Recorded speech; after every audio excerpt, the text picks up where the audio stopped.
Bonjour, bienvenue sur cette vidéo. Aujourd'hui, on va parler T2, on va parler d'appartement T2. Je vous rappelle que c'est pour signaler 2 pièces et c'est tout de suite après le jingle.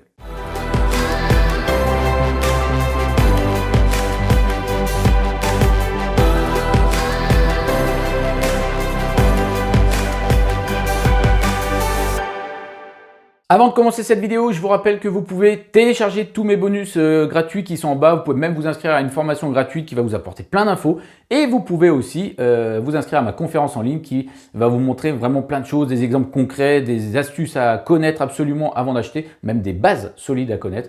Voilà, c'est en bas, vous allez voir, vous mettez votre nom, votre mail et c'est parti. Alors aujourd'hui on va parler de l'appartement T2. Est-ce que c'est un bon format pour investir? Alors petit rappel avant de débuter, T2 c'est pour 2 pièces, T3 c'est pour 3 pièces. En gros vous retenez que quand vous avez un T2 c'est que vous avez une chambre, quand vous avez un T3 c'est que vous avez 2 chambres, quand vous avez un T4 c'est que c'est 3 chambres. Bref, je ne vais pas revenir là-dessus, je pense que là j'enfonce des portes ouvertes. Mais simplement, c'est histoire de remettre les bases en place. Alors ce que je vais faire, c'est que je vais faire simple. Je vais parler des points négatifs du T2 et je vais parler des points positifs. On va commencer tout de suite par les points négatifs. Premier aspect, quand on a un T2, souvent, on sait qu'on a forcément une chambre. Ça veut dire qu'il reste une autre pièce et cette pièce, elle fait à la fois cuisine et salon.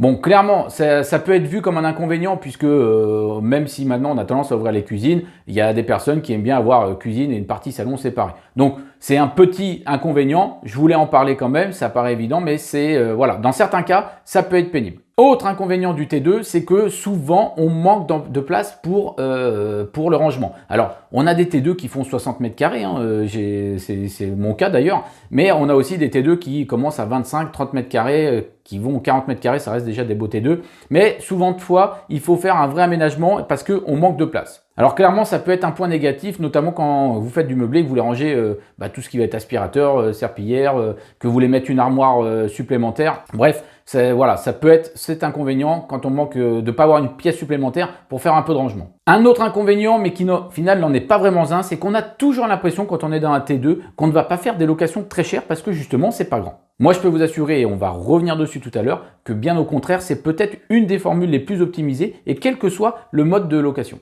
Alors justement, quels sont les points positifs du T2? Alors déjà, le premier point positif qui me vient, et moi j'ai vécu 10 ans dans un studio, donc je peux vous dire que c'est le comparatif avec le studio. Dans un T2, on a une chambre séparée. Et ça, je trouve ça génial et ça fait souvent une grande différence avec les studios. Le T2 est aussi un format idéal pour notamment les étudiants ou les personnes qui viennent un certain temps. Alors pourquoi? Parce que justement ça reste petit, on a cette impression de ne pas payer trop cher, moins cher qu'un grand T3 par exemple qui n'aurait pas forcément de nécessité pour un étudiant et c'est un format qui plaît énormément et je trouve qu'il a le vent en poupe même par rapport au studio. En meublé, c'est aussi un format idéal. Alors là, une nouvelle fois, pour les étudiants, pour les personnes en déplacement, mais dans une manière de louer sur une stratégie long terme, je trouve que le T2, c'est quelque chose qui est vraiment très bien. Ça ne coûte pas très cher à l'aménagement quand vous faites du meublé et en plus, ça donne tout de suite un aspect visuel qui est très intéressant. La personne se projette et elle se voit tout de suite 6 mois, 8 mois, 1 an dans ce T2 et c'est ce qui va faire une grande différence des fois par rapport à d'autres appartements.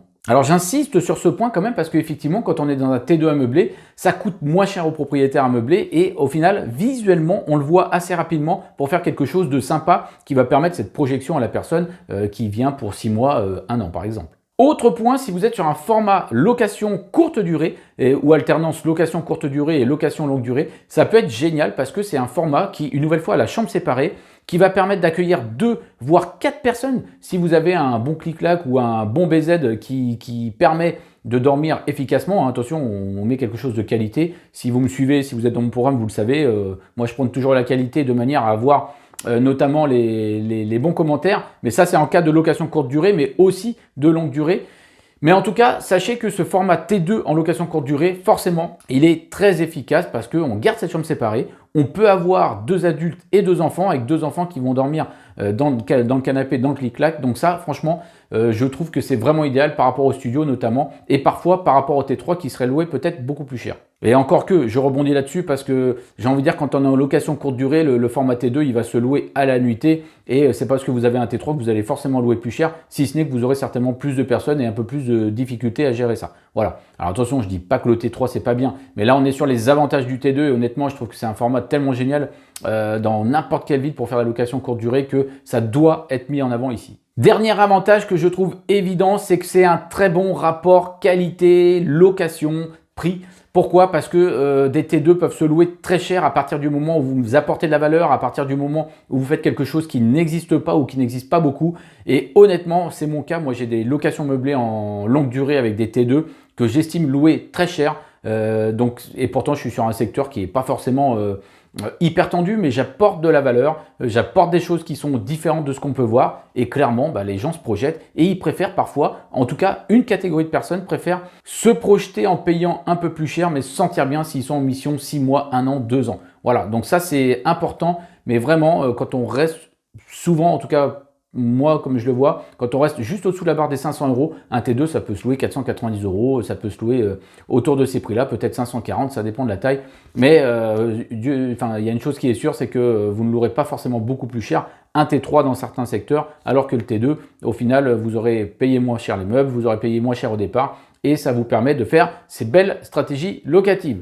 Voilà, c'est terminé pour cette vidéo. Moi, je vous rappelle que vous pouvez vous inscrire en bas à ma conférence en ligne. Vous pouvez vous abonner à cette chaîne. Vous pouvez cliquer sur la petite cloche pour être notifié de toutes les vidéos. En ce moment, il y en a 2 par semaine. Profitez-en. Voilà, moi, je vous dis à très bientôt et surtout, restez connectés.